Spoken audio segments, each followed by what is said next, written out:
Welcome to PCM all solution. तो यहाँ से हम पढ़ने वाले हैं सामाजिक विज्ञान के बारे में, जो बहुविकल्पी प्रश्न है।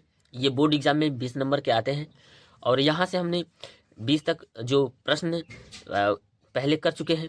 अब यहाँ से 21 से करेंगे। तो 21 में हम देखेंगे पहला जो यहाँ पे है, जर्मनी के एकीकरण में मुख्य भूमिका किसकी थी। ये इम्पोर्टेंट प्रश्न है। 2024, 23, 22 और 20 इस टाइप के प्रश्न आ सकते हैं। तो हम देखेंगे ए है ज्यूसेपे गैरिबाल्डी, बी है ऑटो वान बिस्मार्क, सी हमारा है नेपोलियन और डी हमारा है विलियम प्रथम। तो जर्मनी के एकीकरण के मुख्य भूमिका किसकी थी, तो वो थी यहाँ पे ऑटो वान बिस्मार्क की। ऑप्शन कौन सा सही है, यहाँ से बी सही है। यहाँ पे देखेंगे 22 नंबर जो प्रश्न है, निम्नलिखित नेताओं में से किसके एक गुप्त संगठन यंग इटली बनाया। ए है विक्टर इमैनुएल द्वितीय, बी है ज्यूसेपे मेत्सिनी, सी है काउंट काउर, डी है ज्यूसेपे गैरिबाल्डी। तो यहाँ पे हमारा ऑप्शन कौन सा सही है, ज्यूसेपे मेत्सिनी। यहाँ पे 23 नंबर देखेंगे, इटली एवं जर्मनी के एकीकरण के विरुद्ध निम्न में से कौन था। ए इंग्लैंड, बी रूस, सी ऑस्ट्रिया, डी प्रसा। ऑप्शन हमारा सही है सी ऑस्ट्रिया। इटली एवं जर्मनी के एकीकरण के विरुद्ध निम्न में से कौन था, तो वो था ऑस्ट्रिया। अगला नंबर देखेंगे, निम्नलिखित में से किस युद्ध में जर्मनी के एकीकरण का स्वप्न पूर्ण हो गया। ए देखेंगे फ्रांस प्रसा युद्ध, फ्रांस इटली युद्ध, सी देखेंगे ऑस्टरलीज का युद्ध और डी देखेंगे जॉल वेराइन का युद्ध। इसमें ऑप्शन हमारा सही है ए फ्रांस प्रसा युद्ध। तो प्रश्न देखेंगे, निम्नलिखित में से किस युद्ध में जर्मनी के एकीकरण का स्वप्न पूर्ण हो गया। तो ऑप्शन हमारा कौन सा सही है, फ्रांस प्रसा युद्ध।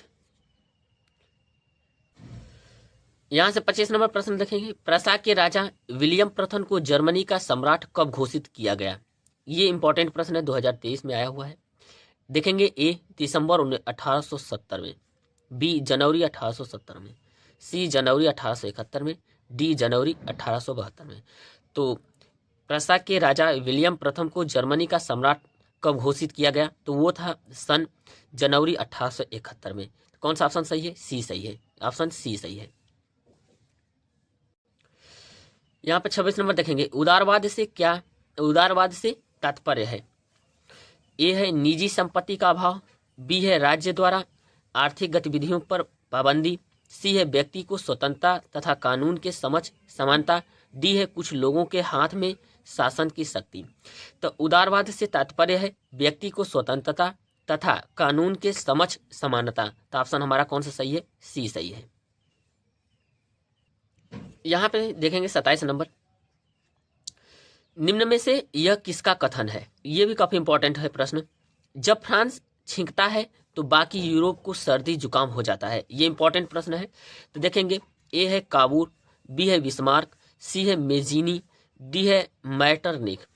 तो ये एक बार और प्रश्न देखते हैं। ये कथन देखेंगे किसका है, जब फ्रांस छींकता है तो बाकी यूरोप को सर्दी जुकाम हो जाता है, तो वो है मैटरनिक का, मैटरनिक। ऑप्शन हमारा सही है डी।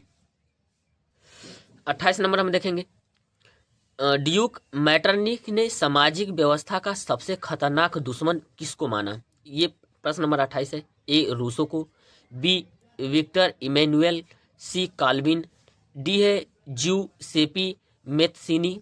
तो इसमें हम देखेंगे ऑप्शन हमारा डी सही है, ज्यूसेपी मेत्सिनी। ड्यूक मैटरनिक ने सामाजिक व्यवस्था का सबसे खतरनाक दुश्मन किसको माना, तो वो माना ज्यूसेपी मेत्सिनी। ऑप्शन कौन सा सही है, डी सही है। 29 नंबर प्रश्न देखेंगे, इटली का एकीकरण किसके नेतृत्व में किया गया। ये काफी इंपॉर्टेंट प्रश्न है। ए है ज्यूसेप गैरिबाल्डी, बी है ऑटो वान बिस्मार्क, सी है नेपोलियन, डी है विलियम प्रथम।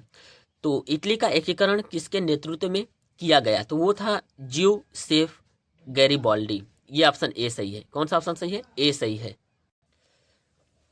यहाँ पे देखेंगे प्रश्न नंबर 30, 1789 में फ्रांस के राष्ट्रवाद की प्रथम अभिव्यक्ति का क्या परिणाम हुआ। तो एक बार और प्रश्न देखते हैं, में फ्रांस में राष्ट्रवाद की प्रथम अभिव्यक्ति का क्या परिणाम हुआ। ए देखेंगे फ्रांस की क्रांति, बी देखेंगे नेपोलियन का उदय, सी है जर्मनी का एकीकरण, डी है निरंकुश राजतंत्र का प्रारंभ। तो हमारा ऑप्शन जो सही है वो सही है ए, फ्रांस की क्रांति।